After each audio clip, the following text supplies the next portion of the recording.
Hello children, welcome again to the virtual session to learn chemistry. So let us start with the chapter. We will continue with matter in the surroundings, chapter 1. So remember, anything that occupies space and has mass and is felt by senses is called matter. So according to Indian ancient philosopher, matter is the form of 5 basic elements: the Panch Tattva, air, earth, fire, sky and water. This you have written in your notebook. Now we have done states of matter. What are the basis of classification of the types?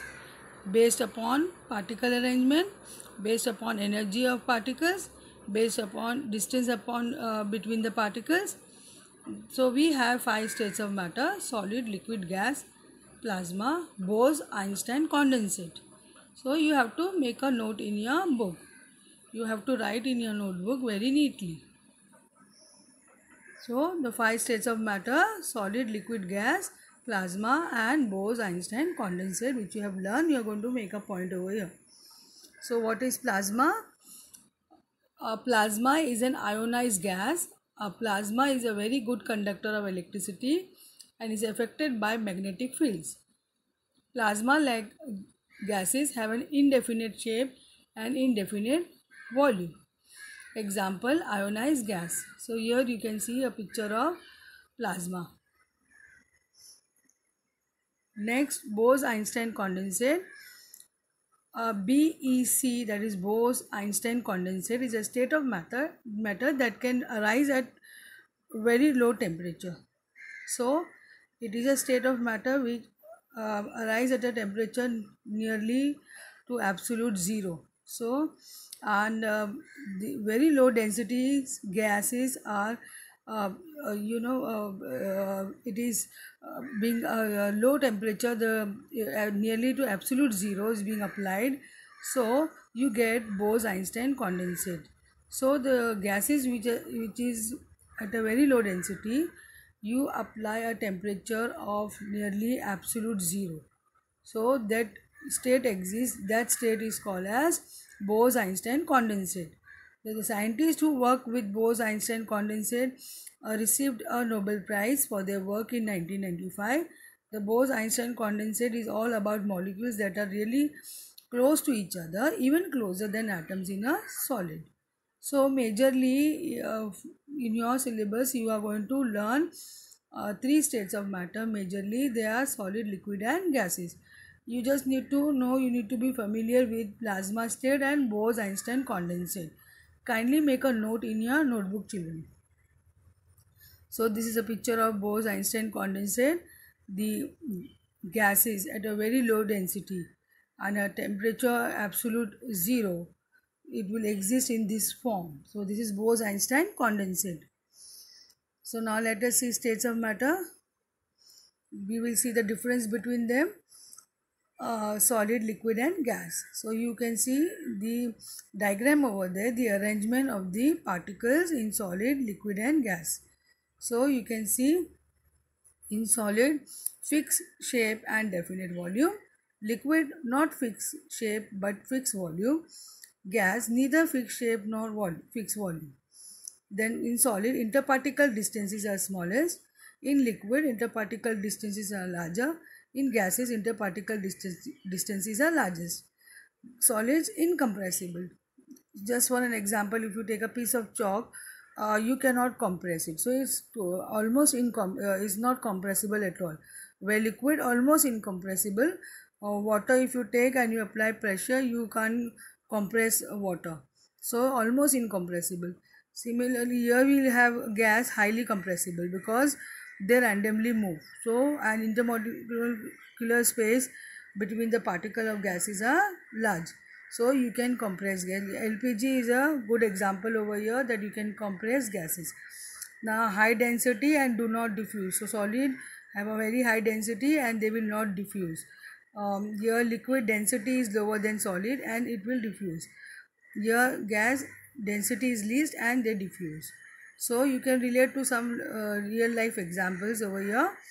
Density of the gases is least and they diffuse So like incense stick, when you burn it, the gas will diffuse in the air. So this is a good example over here. Then you have solids again. Interparticle forces of attractions are strongest because they are very close to each other. They are very rigid. Then in liquid, interparticle forces of attraction are weaker than solids. In gases, interparticle forces of attraction are weakest. So you can see the difference between the interparticle forces of attraction between solid, liquids and gases. And then lastly, you will have constituent particles are very closely packed. They are very close to each other. That means intermolecular space is very less. Here constituent particles are less closely packed. So they are moderately arranged. That means the intermolecular space between the particles are, they are arranged moderately. It is being arranged moderately. So constituent particles are less closely packed. They are not that rigid as solids. In gases, constituent particles are free to move. They randomly move because the force of attraction is least and intermolecular space is the largest here. So you have to make this table and you have to write down all these points of difference between solid, liquid and gas. Can matter change its state? So now let us see, can matter change its state? A very good example over here given. Water exists in three forms, three states. You have ice, that is solid, water, liquid, water vapor, gas. This is an indication that matter can change its states. So you can see yourself, ice, if you keep for some time it will become water, and when you heat water you will get a steam. So that is an interconversion. You can see ice can become water and water can become steam. So you can change the states of matter. So this is interconversion of the three states of matter. The states of matter are interconvertible. They can be changed by changing the temperature or pressure. So by manipulating two important factors over here, temperature and pressure, you can bring about change in the states of matter. So here you can see solid fusion means melting, it will become liquid. And when liquid solidify, that is solidification, it will become solid. Liquid, again, if you heat it, vaporization will happen and it will form a gas. And gas, if we condensation process, you condense it, then it will become a liquid. So they are interchangeable. Then again over here you will see gas and a solid, the interconversion. Here solid can go directly to a gaseous state. These substances which goes from solid to gaseous state directly without going into liquid state, that means that skip that liquid state, this kind of substances are called as sublimable substances. So over here solid going to gas directly, and gas again, when you apply suitable temperature and pressure, you can get solids from gas state, so without passing the intervening liquid state. Such substances are called as sublimable substances, and this process is called sublimation. Some sublimable substances are naphthalene, anthracene, ammonium chloride, dry ice, that is solid carbon dioxide. So you can see the interconversion between solid, liquid and gas, and this will happen by taking care of two important factors, temperature or pressure. You have to draw this diagram very neatly in your notebook. Effect of change of temperature. Now what happen if you apply temperature, if you increase or decrease temperature? So we will see the effect on solids.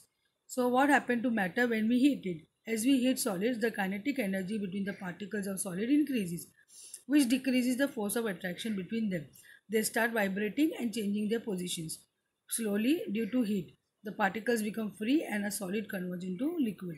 So this is what happens when you heat a solid. So the particle space will increase and intermolecular force of attraction will decrease. So they will try to move apart because they are vibrating all the time. So due to the increase in kinetic energy, they will try to move apart and they become free and then they become liquid. You have to take down this in your notebook. Melting point, since we are learning the effect of temperature on solid, we have to understand melting point. So the temperature at which solid melts to become a liquid at atmospheric pressure is called a melting point. Take down this definition, children. So for example, the melting point of ice is 273.16 Kelvin. That means the melting point is 0 degrees Celsius. So please take it down, children. What is fusion? The process. So the difference over here between melting point and fusion is that fusion is a process and melting point is a temperature at which solids melts to become a liquid. So take down definition of fusion as well. The process of melting of a solid into liquid is called fusion. Next, what is latent heat of fusion then? So now fusion is a process. So what is the latent heat of that process? The amount of heat energy required to change 1 kg of a solid into liquid at atmospheric pressure at its melting point is known as latent heat of fusion. So the latent heat is the hidden heat of the process fusion. So that the amount of energy, that is 1 kg of solid, we are changing 1 kg of solid into liquid at a given atmospheric pressure at its melting point is known as latent heat of fusion. Take down this definition, children. Then atmospheric pressure, you need to know what is atmospheric pressure. Pressure exerted by the weight of the atmosphere. So atmosphere is ATM is a unit of measuring pressure exerted by a gas. The SI unit of pressure is Pascal PA. 1 atmosphere is equal to 1.01 into 10 raised to the power 5, and the unit PA. The pressure of air in atmosphere is called atmospheric pressure. The atmospheric pressure at sea level is 1 atmosphere and is taken as the normal atmospheric pressure. So here we are going to define terms with the help of atmospheric pressure, because pressure plays a very important role in changing the states of matter. So you need to understand the atmospheric pressure. Please take it down in your notebook, children. Now, what happened? Energy in the form of heat, when it is applied to a solid, can create a liquid. So it is absorbing heat from the surrounding, and then solid will convert into liquid. So this is the picture of adding energy to a solid can create a liquid, because it will increase the intermolecular space, and also it will increase the kinetic energy of the particles. So they try to move apart and then they convert into liquid. Explanation: in the melting process, once a solid reaches its melting point, its temperature does not increase further. So where does all the heat go? The heat present in the solid at time of melting is used by the particles to diminish the force of attraction between each other. There's a in solid there's intermolecular forces of attraction. So the maximum intermolecular force of attraction. Solids are very rigid. So to overcome that, so that particles can move apart, so we supply energy, and due to that kinetic energy, they try to move apart and convert into liquid. So the heat present in the solid at time of melting is used by the particle. So that time when it is melting, that time that heat is used to overcome the intermolecular force of attraction, that is diminishing the force of attraction. So that heat energy is therefore considered as hidden heat. Please take this down, children. Then latent heat, the hidden heat which breaks the force of attraction between the molecules during the change of state. So that heat which helps to overcome the forces of attraction is called as latent heat. So latent heat, over here you have two types: fusion and vaporization. We have latent heat of fusion and latent heat of vaporization. Latent heat of fusion is when a solid going into liquid state, and latent heat of vaporization means when a liquid going to gaseous state. So you have to understand it well. You have to draw this table and write down the definition there. Heat energy required to change 1 kg of a solid into liquid, so that you can compare the latent heat of fusion and vaporization. Heat energy required to change 1 kg of a liquid to gas at atmospheric pressure at its boiling point. So please take down these, children. So we end with the session for the day, children. I hope you have taken down all the important points as notes. Have a great day.